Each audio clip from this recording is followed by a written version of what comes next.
Thank you for joining me for Scholarship Tips and Hints. Welcome to the Funding Your Future series, hosted by the Education Foundation of Sarasota County and Planet Sarasota. I'm Jenna Teal, Student Success Coach and Scholarship and Community Outreach Manager for the Education Foundation of Sarasota County. This is Jenna Teal joining you for this presentation. This is my contact information along with the QR code. If you are in need of any expertise regarding scholarships from any of our student success coaches, feel free to email me after today, or you can make an appointment with any of our student success coaches by clicking on the QR code on this slide. Here at the Education Foundation, we have an amazing resource for every grade level, but featured here as part of our senior year presentation is this year's Student Success Checklist. You'll find a number of tips and hints along the way in accomplishing everything that you need for your graduating class. And some of the things that we are hopefully going over today, or at least revisiting, are some conversations about FAFSA, Bright Futures, and scholarships. So take a look at this resource. And if you have any questions, again, we have a QR code here for you to follow up with any of our student success coaches if you are in need of any assistance for life after high school planning.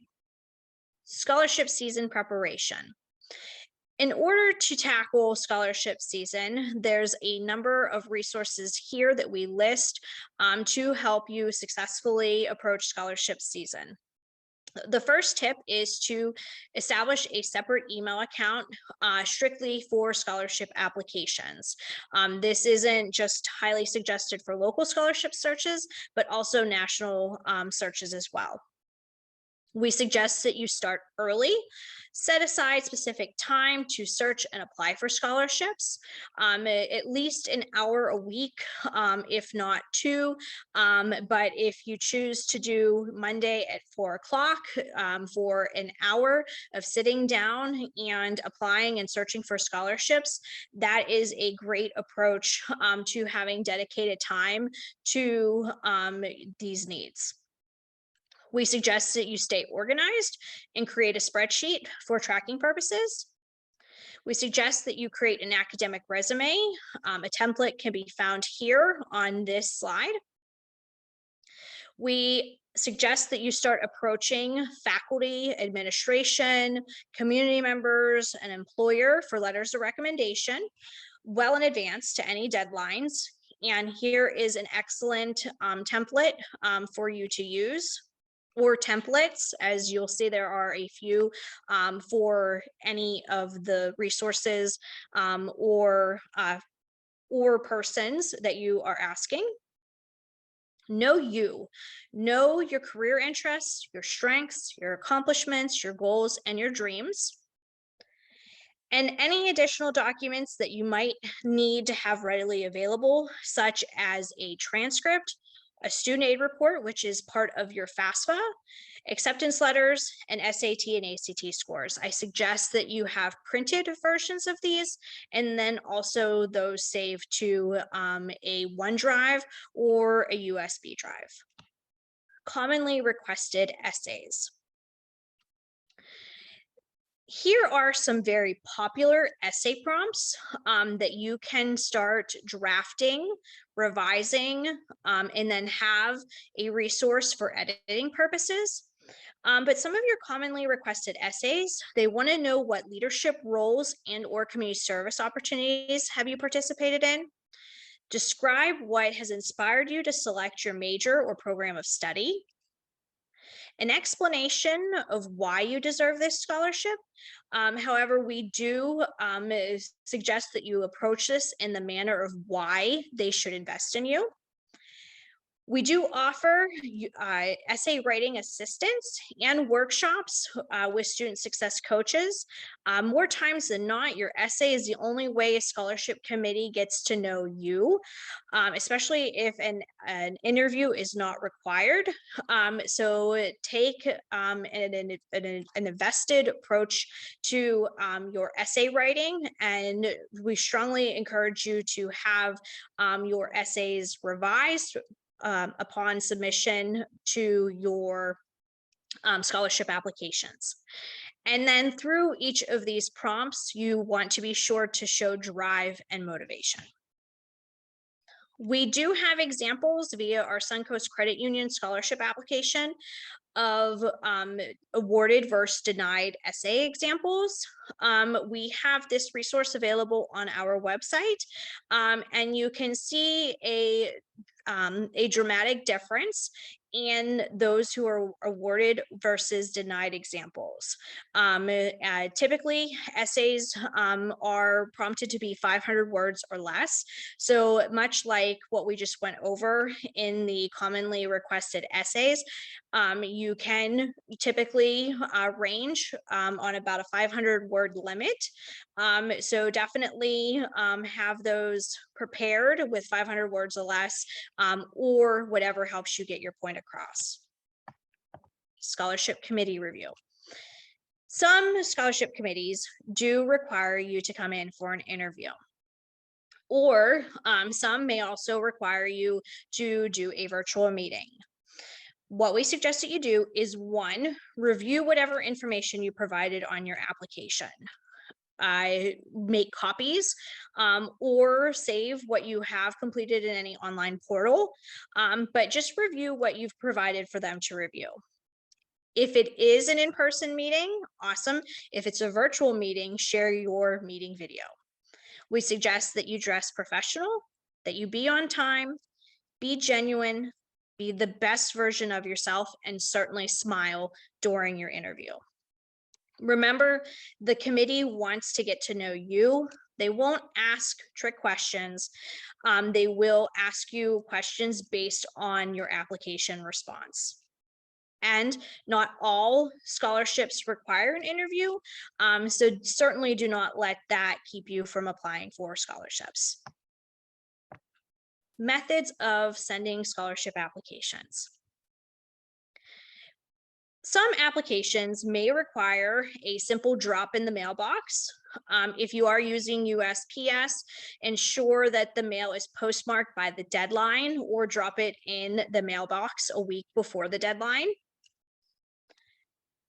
Some will require you to do a scan and simply upload it to an email. A little quick tip on this is that you can use your Google Drive or your iPhone Notes app to download any documents that you might need to a device and then email that to the scholarship committee. Be professional in your email, just to say, a basic "to whom it may concern," thank them in advance for reviewing your application.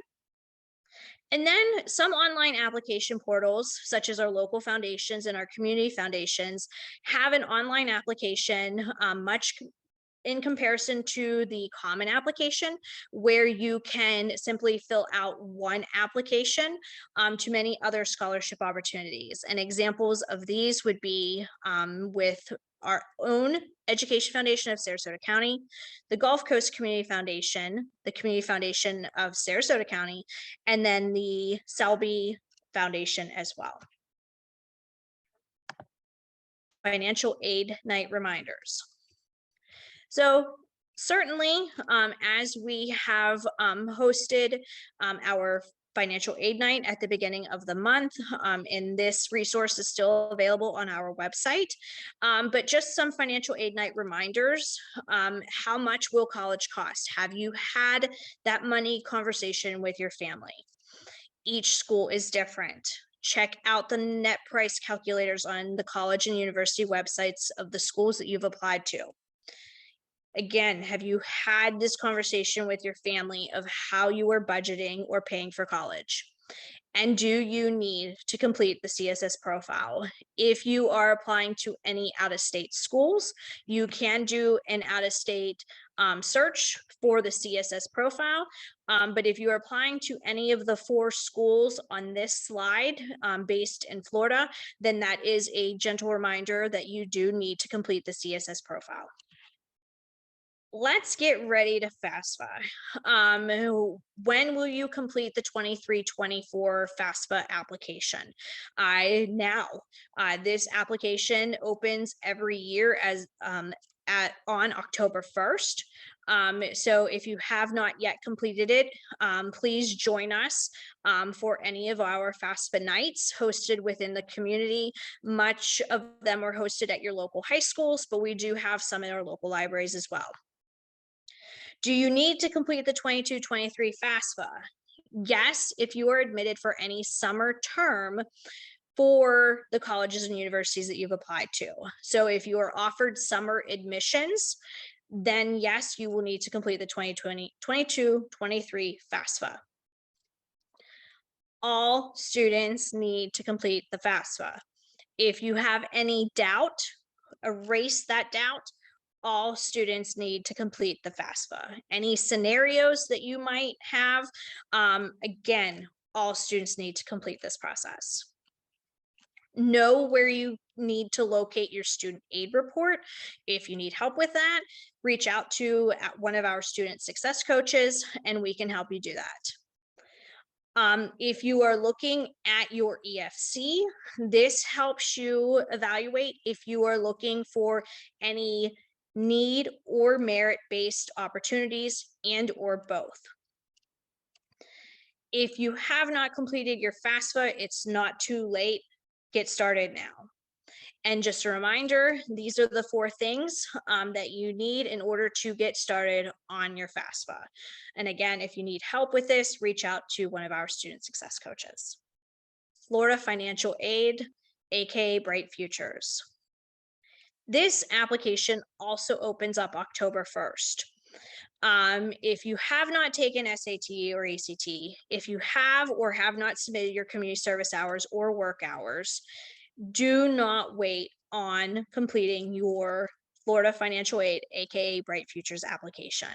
It is open. It is meant to start the process now. Do not wait for any score reports that you have coming back to you on any future test dates, and do not wait to complete your community service hours or work hours or get them submitted to your community service contact at your high school. Apply, apply, apply. If you need to know if you're eligible for Bright Futures, we suggest that you check in with your school counselor for more information on that. This is all determined on high school credit hours, GPA, SAT, ACT scores, and then completing those service hours. But get started. Do not wait to fill out this application. It is free. The Education Foundation of Sarasota County provides a scholarship database as a one-stop shop tool in helping you fund your future and explore scholarship opportunities. These can range from your national scholarships, those of popularity, such as Coca-Cola, the Gates Foundation, the Chick-fil-A scholarship opportunities, and then certainly your local opportunities as well. So as I mentioned, this is a one-stop shop exploration for you to find a good fit for the scholarship opportunities that you have here locally. Here in Sarasota County, we are so very fortunate to live in a very giving community. Please take a look at this list. It is being updated weekly. And so scholarship season will kick off in the month of November and will last through all spring. So again, really take a vested approach in researching our scholarship database for all the local opportunities that you have in this wonderful community. Some other trusted resources, colleges and universities, they have their own foundations as well for you to go beyond the merit approach for the admissions process. Take a look at your follow-up communications from those colleges and universities, routing you to other resources that they have available on their websites. Some colleges automatically consider all applicants for scholarships. Other scholarships from colleges and universities and private sources require special applications and additional work and motivation to make it happen. Again, if you were admitted, check your packet for more information on financial aid from the colleges and universities that you received acceptance letters from. If a parent or guardian works at Tervis, PGT, the Sarasota County Sheriff's Office, really take an approach of checking out any place of employment, especially if they offer any dependent scholarship opportunities. So talk with your parents and talk with their human resource department on helping you navigate those processes. Thousands of opportunities exist. Never pay for a scholarship opportunity. Scholarship season skill equals success. Yes, this is an actual example of a class of 2020 student who approached local scholarship season informed, prepared, and ready to apply to as many scholarships as she felt she was eligible for. This is a example of the local scholarships that the student successfully met deadlines for, submitted everything that they had requested, completed interviews here in the local scholarship season realm. This is a real look at the return on investment. I would say the student applied for approximately 16 to 20 scholarships, and she received at least 8 of those. Some of these are an example of a one-time scholarship application. Some of these are also an example of a recurring scholarship. So in total, this student received $57,000 in scholarship dollars just from organizations here in Sarasota County. If you apply for 0 scholarships, then that means you're going to have 0 additional dollars to put towards your education. You must put in the work and at least set a goal of applying to 1 or 2 scholarships a week if you want to have this type of result. Scholarship season follow-up. Check your email for updates from scholarship committees. If you are awarded a scholarship, send a thank you. If you are awarded a scholarship and it's recurring, stay in touch with the organization. Keep them updated on your progress. Do this if it's recurring as well. Inform your school counselor or your college career advisor at your high school. Senior awards nights are in celebration of you, so we want to celebrate whether you are getting college and university scholarship opportunities, and then local and national as well. So keep your high school informed throughout these processes as well. Thank you for joining the Fund Your Future series, Scholarship Tips and Hints, powered by the Education Foundation of Sarasota County. We have in-person resources as well as town hall discussions, FAFSA open houses, where financial aid representatives will be available to assist with your application. The online resources include deep dive tutorials on FAFSA, Florida Bright Futures, and more.